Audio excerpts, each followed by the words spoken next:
Hello students, कक्षा 12 की समस्त छात्र छात्राओं का स्वागत करता हूं।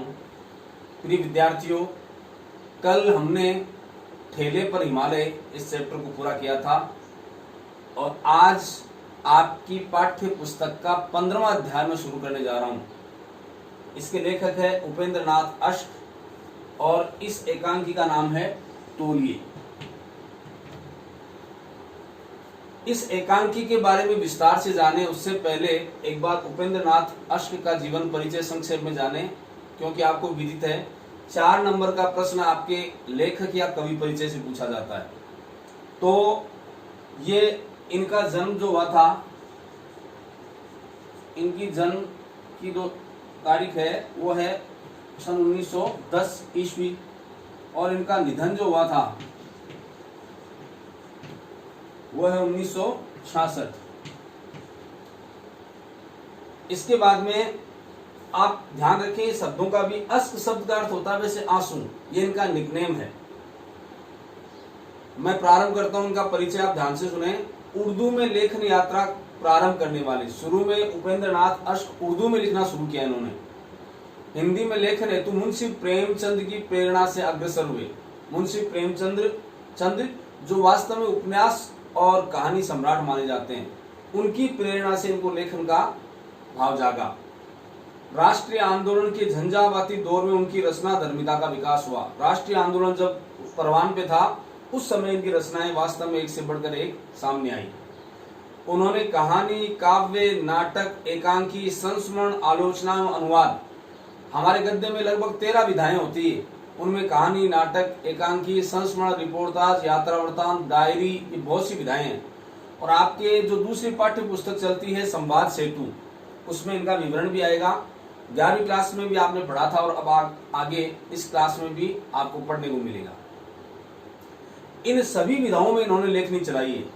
नाटक एवं एकांकी विधा को नए आयाम देने वाले अश्क जी ने जनजीवन में व्याप्त रूढ़िवादिता, एक तो जनजीवन में जो रूढ़ियां चल रही है इसके खिलाफ, जड़ता एवं आडंबर, यानी हम किसी चीज के पीछे पड़े हुए हैं, आडंबरों के पीछे पड़े हुए हैं, रूढ़ियों के पीछे, ऐसी रूढ़ियां जो वर्तमान रूप में या वर्तमान समय में किसी प्रकार भी प्रासंगिक नहीं है, हमें उनसे किनारा करना चाहिए।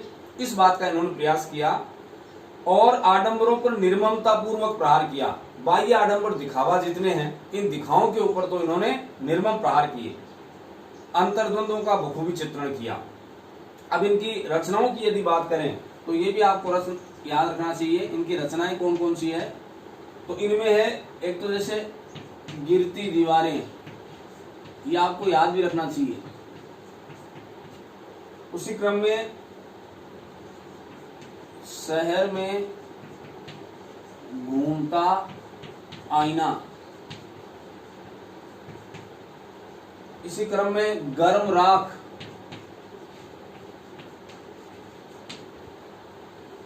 सितारों की खेल, ये उपन्यास है। तो अन्य मैं आपको बताऊं, जुदाई की शाम के गीत, काले साहब, पिंजरा, ये कहानी संग्रह है। लौटता हुआ दिन, बड़े खिलाड़ी, जय पराजय, स्वर की झलक और भंवर, ये इनके नाटक हैं। अंधी गली, मुखड़ा बदल गया, चरवाहे, ये इनके एकांकी संग्रह है। एक दिन आकाश ने कहा, प्रातः प्रदीप, दीप जलेगा, बरगद की बेटी और उर्मिया, ये इनके काव्य संग्रह है। मंटी मेरा दुश्मन, फिल्मी जीवन की झलकियां, ये इनके संस्मरण हैं। अन्वेषण की सह यात्रा तथा हिंदी कहानी, एक अंतरंग परिचय या आलोचना लेख है। अब ये तो इनका परिचय है। अब हम चलते हैं अपने इस चैप्टर की तरफ, तोलिए एकांकी। प्रिय विद्यार्थियों, एकांकी क्या होता है? एक धन अंकी, ये सब ध्यान रखें। एकांकी, एक धन अंकी यानी एक अंक वाली। अभी महाकाव्य होता है, एक होता है खंडकाव्य, वही गद्य में इनके भेद हैं। मानी आप नाटक का छोटा रूप एकांकी को समझें। नाटक में विस्तार होता है, उसके कई अंक होते हैं, कई अंकों से मिलकर के नाटक बनता है, जबकि एकांकी एक अंक वाली होती है। यानी उसमें एक उसका बहुत ही संक्षिप्त और लघु, यानी नाटक का तो लघु रूप, और उसमें एक अंक में ही सारे कथन कह दिए जाए। यानी जो सारगर्भित बात या जो शिक्षा लेखक देना चाहता है वो ज्यादा विस्तार से नहीं देकर के कुछ पृष्ठों में केवल एक अंक वाले लेख में पूरी बात कह देता, इसलिए उसका नाम पड़ा एकांकी। जिसमें 8, 10, 15, 20 अंक हो वो नाटक बन जाता है। फिर एक बात आपको ध्यान रखनी चाहिए, विशेष बात है, मैं आपको बताने जा रहा हूं, ये आप विशेष ध्यान रखें कि देखो एक ही प्रश्न में आपकी सारी चीजें हल हो रही है। मैं एक प्रश्न परीक्षा में आपसे पूछा जाता है कि एकांकी नाटक, उपन्यास, कहानी, किसी भी कहानी, जैसे इसी तौलिए एकांकी को दे दिया, प्रश्न पूछ लिया कि तौलिए एकांकी की समीक्षा उसके तात्विक गुणों के आधार पर कीजिए, या भाषा के तत्वों के आधार पर तौलिए एकांकी की समीक्षा कीजिए, या कहानी की समीक्षा कीजिए, कहानी के तत्वों के आधार पर उसकी समीक्षा कीजिए, या एकांकी या नाटक या फिर उपन्यास। इन सभी के ये तत्व जो हैं वो मैं आपको बता रहा हूं, इन्हीं तत्वों के आधार पर समीक्षा होती है, तो आप कर सकते हैं। सबसे पहला जो है उसे बोलते हैं तत्व को कथानक,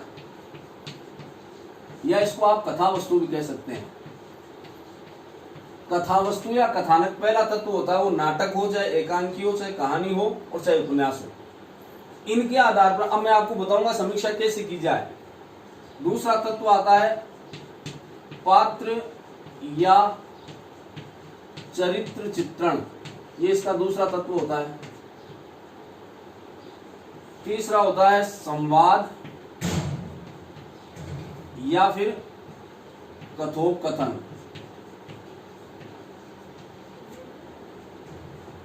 फिर इसका अगला तत्व आता है भाषा शैली। पांचवा आता है इसका देश काल या वातावरण। छठा और अंतिम तत्व इसका होता है, उसे बोलते हैं उद्देश्य। आप किसी भी कहानी, नाटक या एकांकी की समीक्षा इन 6 तत्वों के आधार पर करेंगे। मान लीजिए इस तौलिए एकांकी की समीक्षात्मक व्याख्या आपसे पूछी है, विश्लेषण पूछा है, तो आप सबसे पहले लिखेंगे कि कथानक में क्या क्या चीज, यानी उनकी कथा वस्तु। बिना किसी कथा वस्तु के किसी चीज की कल्पना नहीं की जा सकती। आप वही, जैसे इसको बोलते हैं पट चित्र, पट कथा, पर्दे के लिए, फिल्मी पर्दे के लिए लिखी जाने वाली कथा पट कथा। संवाद सेतु में आपके प्रश्न आएगा और ये मैं आपको डिटेल में बताऊंगा कि पट कथा किसे कहते हैं। फिल्मी पर्दे के लिए लिखी गई कहानी पट कथा होती है। तो किसी भी नाटक, एकांकी या रिपोर्टाज के अंदर कथानक सबसे पहली वस्तु है। बिना कथानक के हम किसी नाटक, उपन्यास की कल्पना भी नहीं कर सकते। तो कथानक यानी उसमें क्या कहानी है, वो सबसे पहला पॉइंट है। उसके बाद पात्र या चरित्र चित्रण, उसमें पात्र कैसे कैसे डाले गए हैं। देखो पात्र सकारात्मक सोच वाले भी होते हैं, नकारात्मक। बिना इनकी दोनों के सामंजस्य की किसी कहानी या किसी नाटक की कल्पना भी मुश्किल है। रामायण हमने देखी, राम था, कब महत्व है राम का, जब रावण है। रावण का महत्व कब था, जब राम है। निगेटिव पात्र होते हैं, पॉजिटिव पात्र होते हैं। अंत में जो भी लेखक और कवि होता है, रचनाकार होता है, वो उस सत्य की असत्य पर जीत दिखाता है। तो उसके लिए निगेटिव पात्र होना भी जरूरी है। पात्रों की अपनी भूमिका कैसी बनाई जाए वो भी आवश्यक है। पात्र किस प्रकार की भूमिका में उनकी बातचीत हो वो भी जरूरी है। इसी क्रम में तीसरा है संवाद या कथोपकथन। अब यथा राजा तथा प्रजा, जैसा पात्र होगा उसके अनुकूल ही उससे संवाद करवाए जाएंगे। संवाद में इतनी ताकत होती है कि वो कहानी, नाटक या एकांकी को बहुत ज्यादा आकर्षक और रोमांचक बना सकते हैं। एक सामान्य पाठक उसकी तरफ आकृष्ट होता है और उसे बार बार पढ़ने को लालायित होता है। आप प्रेमचंद का कोई उपन्यास उठा के देख लीजिए, प्रेमचंद के किसी भी उपन्यास में आपको बड़ा आनंद आएगा। क्यों? क्योंकि उसमें आकर्षण है। आकर्षण कैसे? क्योंकि उसके द्वारा कहा गया कथन, अभी 10वीं कक्षा में आपने भी पढ़ा होगा, ईदगाह कहानी पढ़ी, बूढ़ी काकी है, ठाकुर का कुआं है, नमक का दरोगा है, पंच परमेश्वर है, एक से एक बढ़कर कहानियां हैं। उनके उपन्यास है गबन, गोदान, कायाकल्प, रंग भूमि, कर्म भूमि, करबला, निर्मला, ये सब बहुत एक से बढ़कर एक। क्यों? कि उसमें कथन और उपकथन, किसी संवाद या किसी डायलॉग्स के कहने के बाद उसका प्रत्युत्तर दूसरा पात्र जब देता है तो कितना प्रभावशाली बन पड़े। 10वीं क्लास में आपने पढ़ा था लक्ष्मण परशुराम संवाद, ये दूसरा चैप्टर। उसमें बार बार मोहि लाग बुलावा, कैसे कैसे संवाद थे, उससे आकर्षण कितना बढ़ता है और पढ़ने वाले के अंदर रोमांच पैदा होता है और उसके प्रति आकर्षण भी बढ़ता है। तो संवाद भी किसी भी एकांकी की या किसी भी कहानी की महती आवश्यकता है। उसके बाद भाषा शैली, मानी किस प्रकार का लेख आप लिख रहे हैं, क्या बहुत श्रेष्ठ काव्यात्मक शैली में लिखा गया लेख है तो उसकी भाषा भी तत्सम शब्दावली से युक्त, गूढ़ शब्दों से युक्त, प्रांजल इस प्रकार की होगी। किसी ग्रामीण देहाती अंचल से जुड़ी कोई कहानी, कोई नाटक आप लिख रहे हो तो उस भाषा में वहां उसका वही प्रयोग किया जाएगा। प्रेमचंद ने गुल्ली डंडा कहानी लिखी, उसकी भाषा आप देखो बिल्कुल देशज शब्दों का प्रयोग है, क्योंकि वो आंचलिक कहानी है, किसी ग्रामीण परिवेश को ध्यान में रखते हुए कहानी लिखी गई तो उसके अनुसार ही उसकी भाषा बन जाती है। इसके बाद पांचवा तत्व आता है देश काल और वातावरण। हमेशा ध्यान रखें, बिना देश काल और वातावरण के कहानी या नाटक को खेला जाना, एकांकी को खेला जाना बिल्कुल गलत है। आप कल्पना कीजिए कि श्री रामचंद्र की रामलीला का मंचन कहीं मंच पे हो रहा है, उस समय राम और लक्ष्मण कोट पैंट पहन के आ जाएं या उनके हाथ में बंदूक हो, आपको कैसा लगेगा? और या फिर आधुनिक जो टेक्निक्स हैं उनका इस्तेमाल करते हुए नए नए कोई होटल दिखाए जाए या ऐसा कुछ दिखाया जाए मूवी के अंदर या किसी भी धारावाहिक के अंदर, तो अटपटा लगेगा। राम की अयोध्या कैसी थी वैसा ही बनाना पड़ेगा, उसका फिल्मांकन वैसा ही करना पड़ेगा। दर्शकों को ये लगना चाहिए कि ये देश काल और वातावरण उस समय का था। राजा महाराजा कैसे रहते थे, उनके क्या ठाट बाट थे, उनका रहन सहन क्या था, धनुष बाण उनके हाथ में थी, वो कपड़े कैसे पहनते थे, वो सारी चीजें उस देश काल और वातावरण पे डिपेंड करती है। यदि आपने अपनी नाटक एकांकी में अनुकूल देश काल वातावरण नहीं डाला तो फिर आपकी कहानी या आपका नाटक मंचित हो तो उसके बाद भी कोई असर नहीं छोड़ेगा, उसका कोई महत्व नहीं रहेगा। अंतिम तत्व आता है वह उद्देश्य, क्योंकि हम कोई भी कार्य करते हैं प्रिय विद्यार्थियों, बिना उद्देश्य कोई कार्य नहीं होता। तो हमने एकांकी लिखी है तौलिए, अब इसके पीछे क्या कारण था लेखक का, क्या मैसेज देना चाहता है, कौन सा संदेश हमें देना चाहता है, वो सबसे इम्पोर्टेंट चीज है। तो उद्देश्य होना बहुत ज्यादा जरूरी है। तो इस प्रकार से तौलिए एकांकी की समीक्षात्मक यदि बिंदु आपके लिखे जाएं तो ये आपके सब में काम आने वाले हैं। ऐसा मत समझें कि केवल ये आपके तौलिए एकांकी से संबंधित है, आपकी उपन्यास है, नाटक है, कहानी है, इन सब में यही तत्व चलते हैं, इसलिए इनको आपको बहुत अच्छी तरह याद करना पड़ेगा। अब मैं आपको चलता हूँ अपनी अगली इस पाठ के तौलिए एकांकी की तरफ कि उसमें क्या क्या चीजें आई। आप अपनी पाठ्य पुस्तक खोलें और ध्यान से मेरी बातों को सुनें। तो डियर स्टूडेंट्स, अब हम आज आपकी तौलिए एकांकी शुरू कर रहे हैं।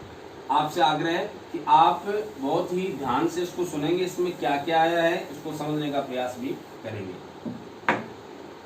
देखो, इस एकांकी का मूल उद्देश्य क्या है, क्या शिक्षा इसके माध्यम से लेखक हमें देना चाहता है।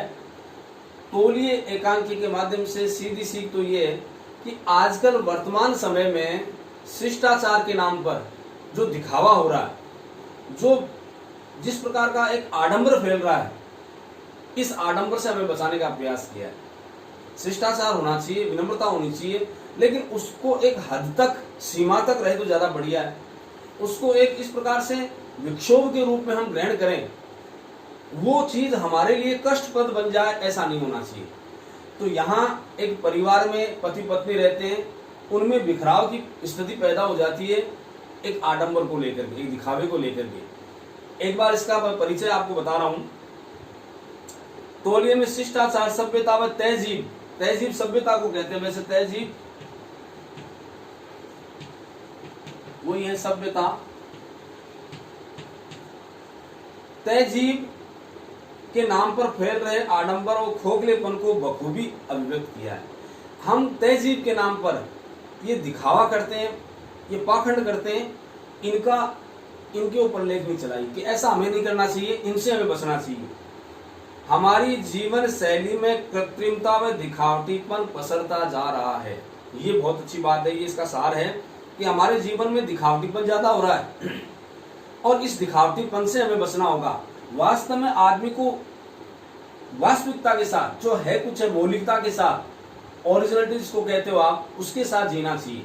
लेकिन आजकल न जाने क्यों एक के बाद लोगों को एक दूसरे को देख करके ऐसी ऐसी चीजें हम हमारे जीवन में शामिल कर लेते हैं, वो हमारे लिए सिर का दर्द बन जाती है। उनसे हमें बचना है। रिश्तों की प्रगाढ़ता, प्रगाढ़ता कहते हैं मजबूती, ये शिथिल पड़ती जा रही है, मजबूती, शिथिल, धूमिल, हल्की। तो रिश्तों में अब प्रगाढ़ता नहीं रही, क्योंकि ये दिखाओं के चक्कर में हम आत्मीयता का जो भाव होता है वो हम खोते जा रहे हैं, और आत्मीयता के बिना दिखावा कोरा दिखावा ही बन के रह जाता है। हमें रिश्तों में मिठास रखनी चाहिए, रिश्तों की प्रगाढ़ता समझनी चाहिए, दिखावटीपन से बचना चाहिए। स्वच्छता व सलीका पसंदगी का दिखावा हमारी आत्मीयता पर बोझ स्वरूप है। इसमें एक ही संदेश दिया कि गंदी जगह नहीं रहना चाहिए, गंदगी हमें नहीं रखनी चाहिए, लेकिन गंदगी से नफरत भी नहीं करनी चाहिए। ये मोस्टली ये संदेश खास है। हमारे घर में कूड़ा है, कचरा है, हम साफ करते हैं, उसको बाहर निकालते हैं। यदि हम उससे नफरत ही करने लग जाए तो हम छुएंगे नहीं, उसको छुएंगे नहीं तो वो कचरा जाएगा कहाँ, वो तो वहीं फैला रहेगा। हमारा शरीर कितना गंदा है, नाखून बढ़ते हैं, बाल बढ़ते हैं, हम समय पे काटते हैं, समय पे उसकी स्नान करते हैं, सब कुछ करते हैं। अब हम तो समय लग जाए कि नाखून गंदे हैं या बाल भी बड़े गंदे हैं, हम तो छू भी नहीं सकते, तो फिर वो गंदगी हम साथ लेके घूमे। गंदगी में रहना गलत है, लेकिन गंदगी से नफरत करना गलत, और भी ज्यादा गलत है। गंदगी से नफरत मत करिए, गंदगी है, यदि नफरत करोगे तो तुम गंदगी में ही पड़े रहोगे। उस गंदगी को अपने घर से बाहर निकालो, अपने शरीर में गंदगी, अपने विचारों में गंदगी, उस सब को बाहर निकाल करके एक स्वस्थ, एक आरामदायक, एक प्रसन्न जीवन जीने का प्रयास कीजिए। ये इसका विशेष महत्व है या संदेश है। सहजता एवं सरलता से जीवन जीने में जो खुशी और आनंद मिलता है वह अन्यत्र दुर्लभ है। दिखावटीपन में कहीं आनंद नहीं आ सकता। सहजता का जीवन वास्तविक जीवन है, उस जीवन में जीने का आनंद आता है। कितनी देर तक दिखावट का काम हम चला सकते हैं? आप कल्पना कीजिए, हम दिखावट का जीवन हमेशा नहीं क्योंकि जो चीजें हमारे आदत में शुमार है उनको कितना हम दिखावे के साथ थोड़ी देर तब्दील कर सकते हैं, ज्यादा बदल नहीं सकते। हम उसको बदलना भी चाहें तो थोड़ी देर के लिए हम जरूर बदल सकते हैं, लेकिन दिखावे की वो जिंदगी हमेशा हमारे साथ नहीं रह सकती। हमेशा क्या रहेगी? मौलिकता, कृत्रिमता, जो प्राकृतिकता जो आपको ईश्वर ने जैसी प्रकृति दी है वही आपका भाव है। अब उसमें आप दिखावा करके थोड़ी, जैसे अमूमन हम करते हैं, मेहमान घर पे आ जाएं तो हम केवल दिखावा ही करते हैं, चाय लाओ, पानी लाओ। घर में शायद इस प्रकार की आदर सम्मान उनका करते हैं, तो हम अपने घर के मेंबर्स का भी ऐसा करें तो बहुत अच्छी बात है। लेकिन वहां केवल औपचारिकता की, मेहमान जैसे गए घर में वही तरीका, ना बात करने का तरीका, ना किसी को, ये दिखावा नहीं करना चाहिए। वास्तविकता, चलो प्रेम कितना है क्या है वो हृदय की बातें हैं, लेकिन उसके अंदर इतना जरूर होना चाहिए कि हम जितना कुछ है वो वास्तविक ही करें, उसमें दिखावे का कोई स्थान ना हो। तो आगे लिखते हैं, जीवन का रहस्य बाह्य तड़क भड़क नहीं बल्कि अंतर की दृढ़ता है। बाहरी तड़क भड़क जीवन का रहस्य नहीं है, वो तो केवल दिखावटीपन है। आपके हृदय में पवित्रता कितनी है, आपके हृदय में किसी दूसरे के प्रति कितना सम्मान और भाव है, वो चीजें सारी महत्वपूर्ण है। इसलिए हमें इनको दरकिनार करना चाहिए। दिखावटी मानी हम कहें कि तौलिए एकांकी जो है, उस एकांकी के मूल में एक ही चीज समझ में आती है कि हमें बाह्य आडंबरों और दिखाओं से बचना चाहिए। हमें जीवन को वास्तविक मूल्यांकन के साथ जीना चाहिए, हमें जीवन के वास्तविक महत्व को समझना चाहिए। दिखावटी जीवन कुछ क्षणों का, कुछ पलों का, कुछ घंटों का, कुछ दिनों का हो सकता है, लेकिन वास्तविक जीवन आपकी जीवन पर्यंत साथ रहने वाला है। तो क्यों दिखावटीपन से वो गुण पैदा करना चाहते जो आपके अंदर नहीं है? लेखक तो कहना चाहता है आप जन्मजात ऐसे गुणों को आत्मसात कीजिए, मन के अंदर पैदा कीजिए और उन्हीं को प्रकट कर दीजिए। दिखावटीपन करने से बजाय तो ये ज्यादा बढ़िया है कि अपने श्रेष्ठ मानवीय मूल्यों को अपने मन में पुष्पित पल्लवित करें। उनको जब वो पल्लवित होंगे, पुष्पित होंगे, अंदर ही अंदर खिलेंगे, तो सीधी सी बात है कि प्रकट रूप में वही सामने आएंगे। आप जैसा ग्रहण करोगे वैसा ही तो प्रकट करोगे। माँ बाप को देख करके बच्चे वैसा ही तो आचरण करते हैं, तो माँ बाप को चाहिए कि अपने बच्चों के सामने ऐसा आचरण करें जो एक मिसाल बन जाए और बच्चे उनका अनुकरण करके समाज में एक श्रेष्ठ स्थान प्राप्त करने के भागीदार बन जाएं। और माँ बाप के द्वारा ही उनको गलत आचरण, किसी शराबी आदमी का कोई पुत्र है, कोई नशा करता है, कोई गंदा आचरण करता है, ऐसा उसकी संतान है तो वो जैसा पिता को देखेगी उसके अनुकूल आचरण करेगी। तो अपने आचरण को वास्तव में सुधारो, केवल दिखावटीपन नहीं। आप दिखावटीपन कितनी देर, शराब पीने वाला पिता कितनी देर तक छुपा सकता है अपनी बात को? अंततोगत्वा उसको ये उसकी बात प्रकट हो ही जाएगी कि वो ऐसा काम करता है। कोई गलत आचरण करता है, चोरी करता है, कितने दिन छुपाएगा? अंततोगत्वा वो सामने आएगी। तो लिहाजा हमें उस आचरण को ही परिष्कृत कर लेना चाहिए, उसी में इतना ज्यादा सुधार कर लेना चाहिए कि वास्तव में हमारा आचरण ही अनुकूल बन जाए, लोगों के लिए अनुकूल बन जाए। तो चलिए अब मैं आपका चैप्टर शुरू करने जा रहा हूं। इसमें पात्र हैं, उनका ध्यान रखें। इसमें पात्र कौन है? एक तो बसंत, एक चिंती, एक मधु, मंगला और सुरो। स्थान है नई दिल्ली का। एकांकी ऐसी चीज है जिसको आप मंच के ऊपर खेल सकते हैं। ये पात्रों का ध्यान जरूर आप याद रखें। पात्र कौन कौन है इसमें नाम दिए हैं? बसंत, चिंती, मधु, मंगला और सुरो। मधु इस बसंत की पत्नी है और ये इनकी सहेलियां हैं, यानी मधु की सहेलियां हैं। ये सब आगे जैसे जैसे हमारा पाठ बढ़ेगा उसमें आपको समझ में आती जाएगी सब बातें। चूंकि मैंने आपको बताया ये मंच पर खेले जाने वाला है, तो इसमें क्या क्या चीजें हैं अब मैं एक बार आपको संक्षेप में बता रहा हूं कि इसमें पात्र जो है इसको मंच के ऊपर आप आराम से खेल सकते हैं। तो इसमें एक आप बना लीजिए कहीं भी मंच बना करके और उसको खेलने का प्रयास कीजिए। आज मैं संक्षेप में थोड़ा सा और बताऊंगा कि स्थान नई दिल्ली है। पर्दा जो है बसंत के ड्राइंग रूम में उठता है। ड्राइंग रूम न बहुत बड़ा है न छोटा है, बहुत सजा हुआ भी नहीं है। बसंत 1-250 मासिक पाता है। उस जमाने की बातें, तो 250 रुपए बहुत हुआ करते थे, महीने की तनख्वाह थी। पर नई दिल्ली का 250, लेकिन वो फर्म का मैनेजर है इसलिए टेलीफोन लगा है, इसलिए कमरा भी सजा है। बाईं दीवार के साथ एक मेज लगी है, उस पर कागज पत्रों के अतिरिक्त टेलीफोन रखा हुआ है। उस कमरे की स्थिति बता रहे हैं। मेज के इधर एक दरवाजा है जो अंदर कमरे में जाता है। मेज के उस कोने से में एक अंगीठी है, सीढ़ी जिसको कह सकते हो आप, किंतु आग शायद इसमें नहीं जलती क्योंकि अंगीठी का कपड़ा अत्यंत सुंदर है, उस पर सजावट की चीजें भी रखी हुई है। वैसे ही जैसे मध्यम वर्गीय घरों में होती है, मध्यम वर्गीय घरों में जो भी हमारे ऐसी चीजें होती है उनको हम सजा करके, क्योंकि महंगी चीजें हम ला नहीं सकते, खरीद नहीं सकते, तो इन्हीं चीजों को हम सजा करके उस पर पन्नी वगैरह लगा करके उसको अच्छी बना लेते हैं। लेकिन वे बिखरी नहीं और करीने से लगी कतारबद्ध रखी हुई है। 2 पीतल के गुलदान जिसमें गुलदस्ते ऐसे जिनमें फूल वगैरह डाले जा सकते हैं। दूसरी वस्तुओं के अतिरिक्त अंगीठी के दोनों कोनों पर रखे हुए हैं। इस अंगीठी के कपड़े की लंबी झालर को छूता हुआ रेडियो सेट नीचे एक छोटी सी मेज पर रखा है, जिसमें मेजपोश का डिजाइन अंगीठी के कपड़े से मैच करता है और मधु की सुरुचि का पता चलाता है कि जिस कमरे में वो सामान रखा हुआ है उसमें मेजपोश इस प्रकार से लटक रहा है। इन सब चीजों से अंगीठी को भी सजा करके रखा है, तो ये पता लगता है कि मधु वास्तव में सुरुचिपूर्ण महिला है, यानी चीजों को ढंग से सजाती है, संवारती है और अच्छे ढंग से रहने का वो काम करती है। अंगीठी के ऊपर दीवार पर एक कैलेंडर लटक रहा है, कैलेंडर, जिससे कि मेज पर बैठे हुए व्यक्ति के ऐन सामने पड़े। कैलेंडर को एक नजर देखने से मालूम होता है कि नवंबर का महीना चल रहा है। ऐसा दृश्य आपको मंच के ऊपर दिखाना है।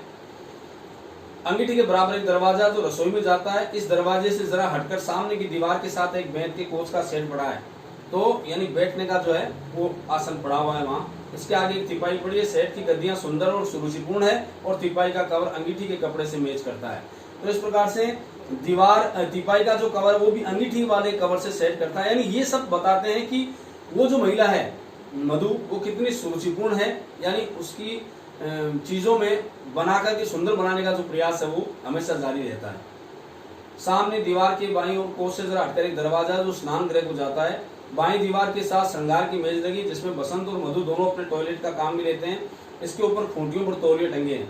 मेज के दोनों ओर 2 कुर्सियां पड़ी है। दाईं दीवार में इधर को एक दरवाजा है जो बाहर जाता है। अब यहाँ तक का वातावरण हो गया। पर्दा उठते समय हम बसंत को श्रृंगार की मेज पर हजामत बनाते देखते हैं। वास्तव में वह हजामत बना चुका और तौलिए से मुंह पूछ रहा है। तभी रसोई से दरवाजे से स्वेटर बुनती हुई मधु आ जाती है। दृश्य कहाँ शुरू होता है कि वो बसंत जो है वो अपने सेव बना रहा है, दाढ़ी बना रहा है, दाढ़ी बना चुका होता है। तौलिए जो खूंटी पे टंगे हुए उनको लेने का प्रयास करता है। उसी समय मधु का प्रवेश होता है। अब क्या संवाद होता है ये हम कल के अध्याय में पढ़ेंगे या कल के चैप्टर में पढ़ेंगे। आप सभी से मेरा आग्रह है कि पूरी तन्मयता से आप एक बार इनका परिचय लेखक का अपनी उत्तर पुस्तिका में करेंगे और बहुत ही सुंदर हैंडराइटिंग में आप सब कुछ लिखेंगे। धन्यवाद।